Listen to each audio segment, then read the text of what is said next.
ಸಾರ್ವಜನಿಕ ಸ್ಥಳದಲ್ಲಿ ಮಾದಕ ವಸ್ತು ಮಾರಾಟ ಮಾಡುತ್ತಿದ್ದ ಇಬ್ಬರು ಆರೋಪಿಗಳನ್ನು ಬೆಳಗಾವಿ ಸಿಸಿಬಿ ಪೊಲೀಸರು ಬಂಧಿಸುವಲ್ಲಿ ಯಶಸ್ವಿಯಾಗಿದ್ದಾರೆ.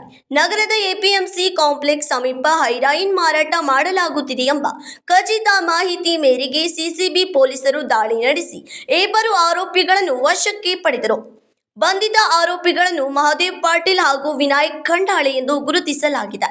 ಆರೋಪಿಗಳಿಂದ ಸುಮಾರು 5 ಲಕ್ಷ ರೂಪಾಯಿ ಮೌಲ್ಯದ 24.80 ಗ್ರಾಂ ಹೆರಾಯಿನ್ ಅನ್ನು ಪೊಲೀಸರು ವಶಪಡಿಸಿಕೊಂಡಿದ್ದಾರೆ. ಈ ಕಾರ್ಯಾಚರಣೆಯ ಮೂಲಕ ನಗರದಲ್ಲಿ ನಡೆಯುತ್ತಿದ್ದ ಮಾದಕ ವಸ್ತು ಮಾರಾಟ ಜಾಲಕ್ಕೆ ಸಿಸಿಬಿ ಪೊಲೀಸರು ಬಿಗಿ ಹೊಡೆತ ನೀಡಿದ್ದಾರೆ.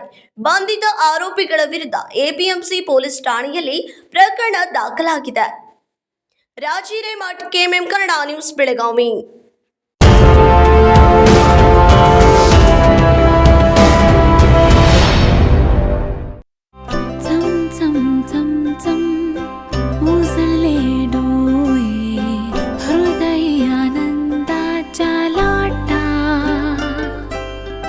शुभ क्षण आले, क्षण प्रेमळ है, रेशमात गुंफून सोनेरी. BS Channabasappa and Sons, The Textile Mall, Tilakwadi, Belagavi.